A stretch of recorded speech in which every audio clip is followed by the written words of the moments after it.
Aïssatou Gueye-Ba. À la présentation, bonsoir et bienvenue à vous dans ce 0 heure. Suspension des amicales, fermeture du campus social. Décision des membres du conseil restreint de l'Assemblée de l'université suite au décès d'étudiants après les affrontements entre Kekendo et Neflang. Le COUD n'a pas retenu la fermeture du campus social. Lors d'une réunion organisée ce 15 avril, le conseil d'administration du COUD s'est déclaré incompétent pour prendre une telle décision. La direction du COUD qui réitère tout de même son engagement et sa détermination à ne ménager aucun effort pour la préservation de la paix sociale dans le campus.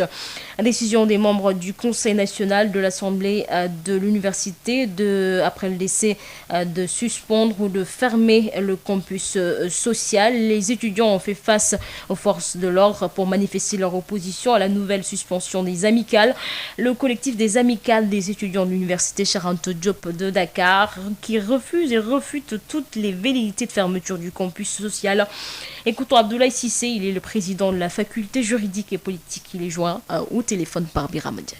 Nous, en tant que représentants d'étudiants, on voit mal pourquoi, à chaque fois que le conseil restreint se réunit pour des questions qui concernent les étudiants, ne consulte pas les représentants d'étudiants. Aujourd'hui, ce même comité revient encore pour supprimer les amicales qui sont régies par un décret présidentiel et le droit d'association même est conféré par la Constitution sénégalaise. Et je vois mal sur quelle base le conseil restreint de l'UCAD se fonde pour interdire ou bien supprimer les amicales et pour demander la fermeture pure et simple du campus social. C'est ce que nous avons fustigé et dire que ce comité, je pense, à mon avis, n'est pas compétent pour dire cela parce que si quelque chose doit être fait pour les étudiants, il faudrait au préalable consulter les représentants des étudiants, avoir leur point de vue sur la question donnée avant de prendre une quelconque décision. Présentement, des affrontements sont notés à l'université. Qu'en est-il réellement? Présentement, on vient de suspendre les affrontements, le front, donc jusqu'à ce soir, après la rupture du sang. Donc, on a décidé de rompre pour l'instant. Donc, après la prière du crépuscule, on va se regrouper au campus social pour voir comment repartir. Parce qu'il faut que les autorités sentent que les étudiants ne sont pas d'accord sur la décision prise par le conseil restreint. Donc, une décision unilatérale, irréfléchie et irresponsable encore une fois.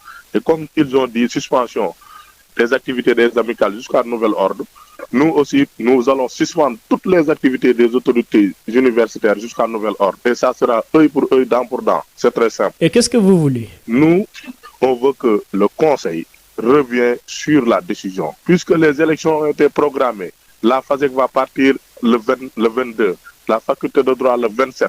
Et on a dépensé des millions sur la campagne. On a acheté des t-shirts, des Lacoste, des peintures, etc., des flyers. On a acheté des fascicules pour les étudiants. Donc, tout cet argent-là, qui va nous le rembourser? Et si des étudiants ont des problèmes, qui va les représenter au niveau de l'administration? Est-ce que l'administration est capable de recevoir en un temps record les doléances des étudiants? C'est impossible. Donc, il faudrait que les autorités sachent que les étudiants sont là et ils sont bien représentés. Et que le conseil respecte les étudiants. Les membres même du conseil peuvent rester 3 mois sans venir au campus. Ils ne se connaissent même pas ce qui se passe au campus social. Donc, comment ils peuvent prendre des décisions sans pour autant consulter ceux qui y vivent? C'est inadmissible. Les acteurs des médias dans la rue le 3 mai, la journée internationale de la liberté de la presse sera célébrée cette année par un sit-in dans toutes les capitales régionales du Sénégal pour dénoncer les agressions et atteintes subies par les journalistes, les techniciens des médias et les maisons de presse lors des violentes manifestations. Une réunion de la CAP élargie aux associations catégorielles et thématiques aux amicales des écoles de journalisme est prévue le samedi 17 avril à 11h au CESTI pour les détails du sit-in national.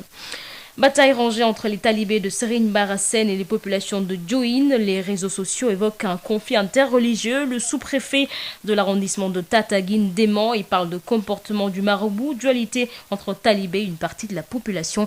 Aline Wade était face à la presse ce jeudi pour rectifier la toile. Gorsar. Le sous-préfet de l'arrondissement de Tataguine a tenu un point de presse ce jeudi sur la bataille rangée entre les talibés de Serigne Bara Sène, Ibn Cheikh Ndigal de Ndiambour Sine et les populations de Diohine qui suscitent beaucoup de commentaires sur la toile.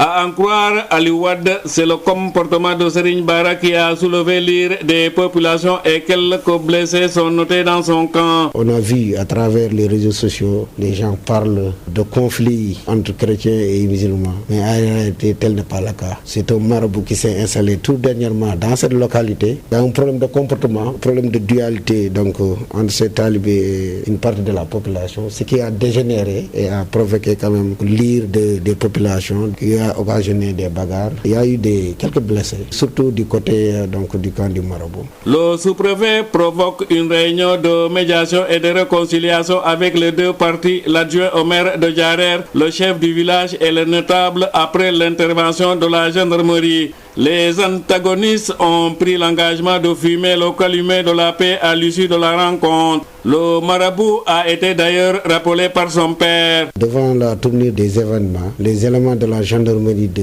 Fatick se sont rendus sur les lieux pour remettre de l'ordre, mais également prendre toutes les dispositions nécessitées par les circonstances. Et nous-mêmes, nous avons présidé une réunion de médiation, de conciliation. À l'instant T, on peut dire que le calme est revenu. Son père, il a appelé pour s'adresser à la population et les a rassurés. Présentement, il a été rappelé par son père. Il doit prendre congé et quitter quelque temps le village. Le calme est donc revenu à Diohine, mais les nerfs sont toujours tendus. Les autorités continuent d'appeler au calme et à la retenue pour préserver la cohésion sociale dans ce village. Ngor Sarr, Fatick, Sud FM. Aïssatou Gueye Ba. ci kaddu gi jërë ngeen jëf ci teewlu mi xibaar yi ñu koy dooree nag ak dakkal amical yi tëj li di campus social bi décision bi ni mel nag membre conseil restreint bu assemblée université daal di ko jël gannaaw ñàkku bakken benn étudiant jóge nag ci xët-xët yi ñu doon nemmeeku diggante étudiant yi nekk ci wala sax diggante étudiant Kekendo ak Ndefleng kur nag ne moom amul sañ-sañ def li ni mel mënul sax tëj li di campus social bi mu xam ne li ni mel nag gannaaw ab réunion ba mu doon amal tey fukki fan ak juróom ci weeru avril kur nag di wax rek ne ba tey mi ngi yore engagement sàmm jàmm bi am foofee ca biir campus social bi décision suspension amicale yeeg fermeture maanaam tëj li di campus social bi moo waral nag tey étudiant yi wàcc ci tali mi di janook wala sax di janook ak ñi nga xamante ne ñoo di takk der yi collectif amical étudiant université Cheikh Anta Diop bu Ndakaar ñoom nag ne du ñu nangu benn yoon ñu daal di tëj li di campus social mi ak dakkal liggéey bi amical yi di def foofee ca biir université Cheikh Anta Diop bu Ndakaaru étudiant yi ni mel nag ne membre ñi bokk sax ci conseil restreint bu assemblée université ñoom nag xamuñu li xew ci biir campus bi ni mel Abdoulaye Cissé mooy président faculté juridique et politique foofee ca biir UCAD ñu teewlu ko ci micro Birama Ndiaye. Ne consulte pas les représentants d'étudiants. waaw communiqué bi li si nekk lu simple la. dafa am ay groupe yu doon xeex. am ku si ñàkk bakkanam. loolu aussi ñu koy jaale mbokk yi di ko ñaanal yàlla na suuf woyof si kawam. di ñaawlu aussi di wax ni université du pour xeex. waaye nag loolu warul tax autorités yi bëgg si profitoo nii dañuy supprimer amicale yi wala dañuy tëj campus social ñun amicale yi sunu yoon nekkul si xeex boobu. bu fi sunu yoon nekkoon aussi yaakaar naa ni war nañ mën a situer responsabilité yi ñu sanctionné leen. waaye nag bëgg a profité si benn xew-xew rek ñu da ngay supprimer amical kon dafa mel ni dafa am leneen lu laxasu si ginnaaw mbir mi lu lees waxul te ñun nag dañ fi nekkal étudiants yi am fulla am fayda loolu moo tax étudiants yi teg ñu fi wóoluñu donc lépp luy intérêt étudiants yi dinañ ko dox waxtaane ko lépp loo xam ne day yàqal étudiants yi dinañ ko xeex ba keroog ñu si am gain de cause te incha allah duñ si dellu ginnaaw si li may wax. waa fi mu ne nii dégg nañ ne yéen a ngi sànnante ay xeer ak waaye takku der yi naka la yëf yi tëdd.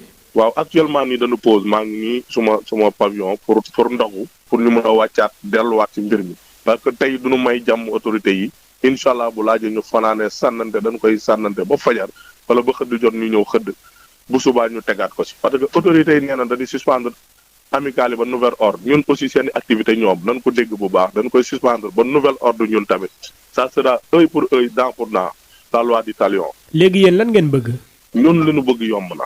amical yi ni dañ koy supprimer lan moo tax ñu koy supprimer nan ko fi tegaat nu mu gën a gaaw nañ ko fi tegaat élection yi nga xam ne ñu ngi ko doon préparé ñu dépensé si ay millions jënd suñuy t-shirt jënd suñuy lacoste ay peinture suñuy banderole lu nekk ñu def ko may étudiants yi ay fascicule photocopier leen lu nekk ñu def ko pour préparer suñu élection ñu bëgg a tëb benn jour ndax ni étudiants yi dañuy supprimer amicale yi ci lu teguwul yoon xanaa boo jël décision nga consulter représentant étudiants yi conseil restreint bi daaw la fi jëloon cours en ligne def lu ko neex ñu xeex ko ñu dellu ci ginnaaw ren mu ñëwaat ci même mois bi avril ñëwaat naan day supprimer amicale yi te amicale nekk loo xam ni constitution moo ko fi teg ñëwaat décret présidentiel indi ko liberté d'association c'est un droit constitutionnel ñoom bu fekkee xamuñu seen compétence te ay nit la ñoo xam ni yu su bëri duñ jaar campus social xamuñu lu fi xew bëgg a jël ay décision yoo xam ni décision yu irréfléchi la yoo xam ne teguwul fenn ñun duñ ko nangu te duñu bàyyi mu sedd loolu moom man maa leen ko.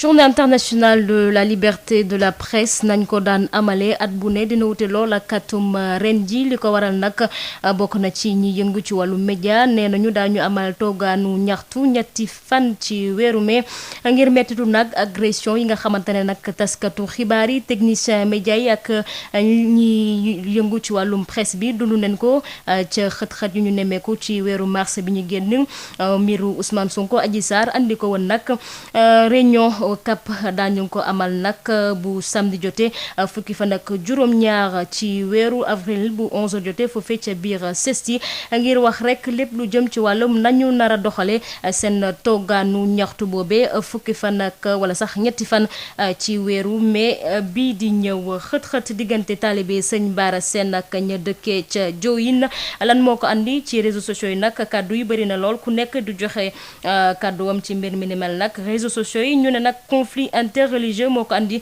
sous-préfet bu arrondissement Tataguine moom nag di weddi lu ñu mel ba mu set nee na nag doxalinu Serigne Bara Sène moo andi li ni mel Alioune Wade doon na janoog tey ak taskatu xibaar yi Ngor Sarr. sous-préfet bu arrondissement du Tataguine jàkkaarloo na ak taskatu xibaar yi doon addu ci xeex bi nga xamante ne moom moo amoon diggante taaliba Serigne Bara Sène Ibn Cheikh Ndigal bu Njàmbur ak askan wi nekk ci Diohine nga xamante ne moom la ñuy coow fan yi yépp ci réseaux sociaux yi. Aliou Wade ne doxalul Serigne Bara moom moo merloo waa Diohine tey sax jot na am ñu nga xamante ne ñoom ñoo gaañu ci ay talibem. dafa am ay xew-xew yu fi amoon fan yi ci benn village bu ñuy wax Diohine ay jàmmaarloo yu amoon ci diggante benn sëriñ bu fa nekk ak population yi donc ñu doon xeex yu xaw a métti amoon na ay plainte ak yooyu yëpp mais à la fin donc jàmm mujj ñu ci am coow li ñu ngi koy dégg ci réseaux sociaux yi nit ñi naan entre chrétien la ak musulman donc conflit interreligieux